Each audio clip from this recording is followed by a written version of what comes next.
哇，阿俊，終於我到開芙蓉揾你咯，等候開成個星期先得閒。點樣啊你？好唔好？呢度 OK 啦 OK 啦，都係有時得閒就聽下聖經啊，哇聽下道啊咁樣咯。感謝主喎，今日禮拜頭先你有去教堂我？係啊，頭先啱去教會之後崇拜咗之後就有上啲課。哦，上課啊？哦，去維利公會係咪？係。哦，同埋嗰啲微文嘅弟兄姊妹一齊過去啦。係啊，我哋一齊喺中心嗰度行路過去咯。哇，行路啊，要好遠嘅喎。唔會好遠啊，差唔多5分鐘到10分鐘左右。哦，係啊，嗰日你同我提到你嘅人生，我學習到個好寶貴嘅功課喎。你係咪學得點樣去尊重人哋、尊重自己？同埋呢個功課係咪以前從細就識得，或者你做工嗰陣時學到嘅？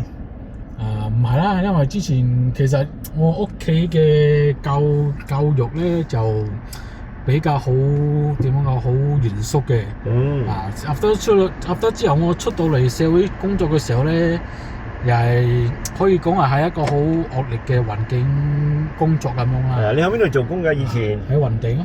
雲頂，哇，應該好唔錯㗎雲頂，接觸到好多人嗬。但係人工方面都好複雜啦。好複雜，係咁啊，社會嗬。係。最緊要係你自己識得去點樣改變啊，同埋點樣去侵人啊，有自律啦，嗬。係。哦，你信咗耶穌嗰時，我帶領你信耶穌都超過1年咯，係咪啊？差唔多1年啦，差唔多1年。哇，好開心啊！無論你喺怡保又好，你去到波力新嘅哥嗰處，或者你而家喺芙蓉，你都不斷有去教堂，係咪啊？甚至乎翻到去個鬧支啊、白坑都有去嗬。哇！做咩你咁有心啊？一啲人信開係咪？佢哋又好似忘記咗耶穌嘅喎，你又特別嗬。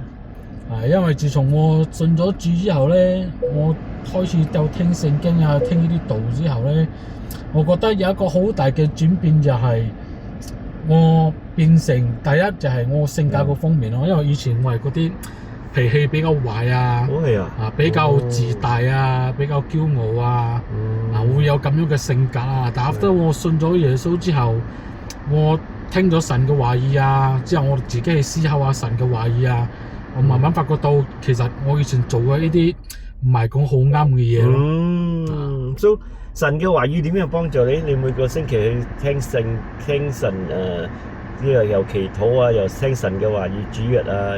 聽講你又上課添喎，拜4係咪啊？我每個拜4同埋禮拜我都有上咯。哇，一個禮拜2次啊？咁勤力嘅。拜4我係上嗰個查經班咯，之後禮拜就係上嗰個門徒課。唔會好悶咩？你覺得上咁多課？唔會啊？我個人係唔會啊，因為我覺得我哋吸收多啲神嘅話語啊，吸收多啲了解多啲聖經啊，神嘅話語對我哋嘅人生都好，或者無論我哋對事工作或者對家庭都好，都係有好大嘅幫助。